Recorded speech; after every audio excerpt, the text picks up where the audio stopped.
Monday, January 23rd, 2012 at 11:14 p.m. Central Standard Time.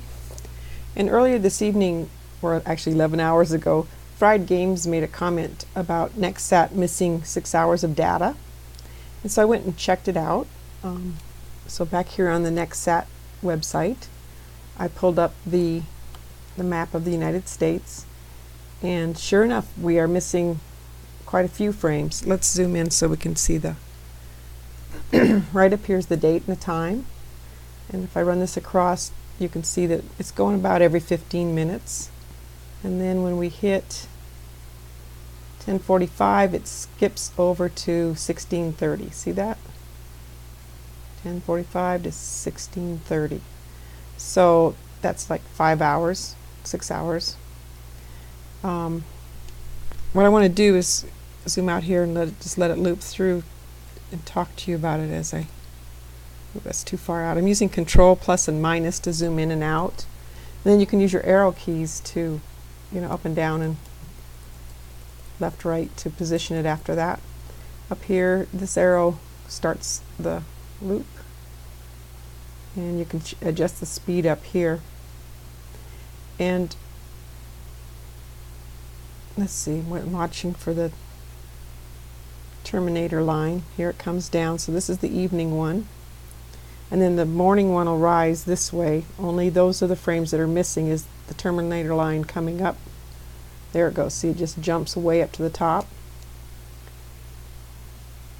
They have a little bumper thing going tonight too.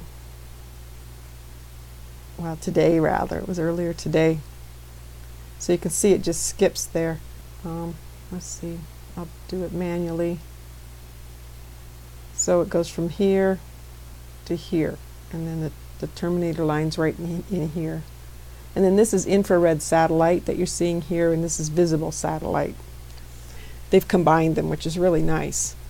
And then also I wanted to bring to your attention that we have these, what I call satellite rings. Right here is a set that looks like they're pointing towards Mexico and the Gulf. And that's at 1831.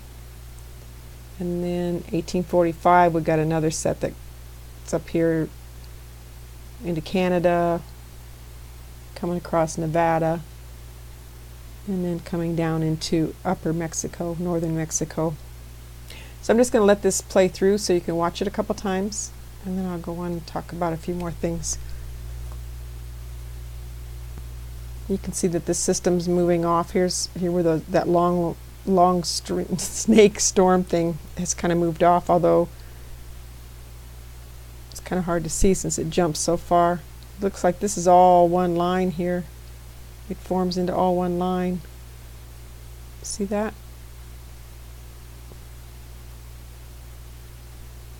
And then this is a low cloud that just, I wonder if that's fog. Well, no, I live in the middle of that. I don't recall a fog, but that doesn't mean there wasn't any there. Interesting. That's a big area. So I went to the College of DuPage. Let's see, nope, that's Nevada. And I went to look at the 3 regional loops, visible, infrared, and water vapor. Radar doesn't go back that far, so I couldn't look at that. And I've got these preset to start at 10:45. I'll just kind of click through to the, let's see, 1600 mark, 1600 UTC. And I didn't see anything, I'm going backwards now. I didn't see anything that really stood out here. That doesn't mean there isn't something, but I did not see it. And then while we're here, I'll just go ahead and let it play through once. And this is the water vapor satellite. Goes up to 315 UTC, starts at about 3 UTC on the day before, it looks like. Yeah, it ends on the 24th. So let's go look at the infrared. Same thing, starting at 10:45. We're just going to click through. You can look and see if you see anything, but I didn't. I'm going backwards. Going a couple more here. Now going forwards. And I'll just let it go ahead and play through a couple times. These don't show the terminator beams coming through, though. I mean the terminator line going through. So that's what we're missing, is the ability to see that line moving up and through. And why that would be a problem, why they wouldn't have that, I don't know, because these obviously have the frames, so that should too. I think it's the Navy that does the other one. And then let's go look at the visible. And again, this 11 to 16, it starts in the morning. It's like 5 a.m. Central Standard Time through 10 a.m. Central Standard Time. So we got darkness, and then going backwards. I wonder why it's jumping so much. It's funny. Maybe the frames aren't loaded right. And then going forward again. And then I'm going to go ahead and play it through. And something else I noticed that I'd never noticed before is we have all these little white spots everywhere.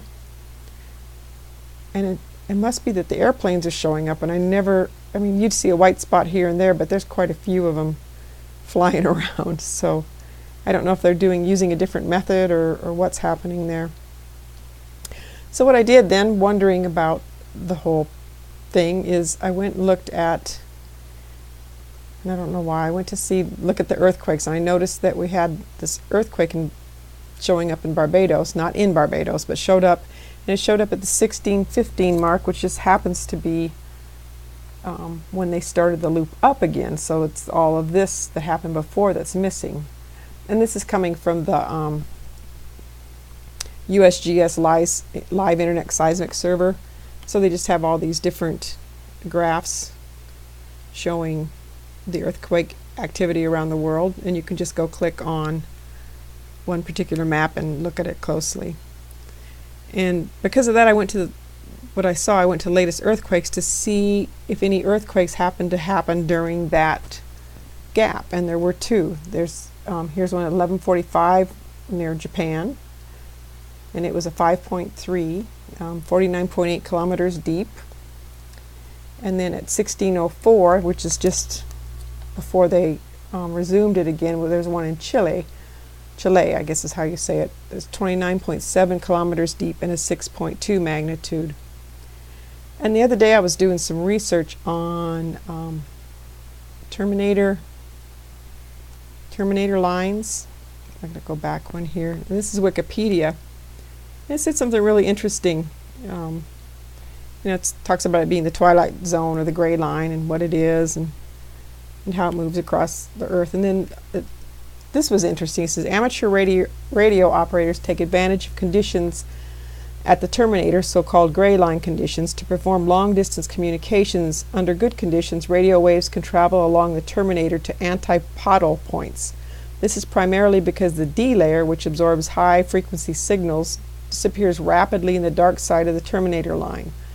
This process is known as skywave propagation. So I didn't know what antipodal was. So I clicked on it, and it takes you over to the antipodal, and it's interesting. It's like the reverse. You flip it upside down, and then you flip it horizontally. First you flip it vertically and then horizontally, and then you lay the image over each other. So like here you got North America, and here's South America, and here's Chile, and then here you've got Africa and Asia. And you can see that, and this is Japan right here. It just so happens those two earthquakes that happened during that blank period were like right here. One's here and one's here. So they're like antipodes. Here's the other way of looking at it, with the US the right side up, and then you've got the rest flipped, so you've got Japan over here. So one earthquake was here and one earthquake was here. Now isn't that interesting? I'll show you on Google Earth where right here is where the one in Chile is. Since I didn't used to know where South America even was, maybe there's some of you out there that don't know either. So yeah, see, here's North America, South America, and then Japan is over. Here's Hawaii, and Japan is over in here. And let's see which one of these is which. Is this it? Yeah, that's it. And this is right where the earthquake happened. So, and then one more thing I wanted to show you, if I can find the right page right here, is there's this wonderful website that's got the world sunlight map, and this is that terminator line that I was telling you about. So it just shows you where it is at dawn and dusk.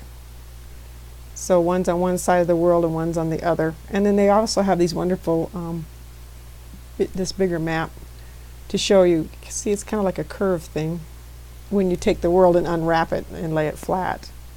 So anyway, there you have it. I'm not sure how this all fits together, but I found it interesting that we had just two above 5.0 earthquakes that happened during that period, and that they were antipodal. So God bless you. Have a good rest of the night.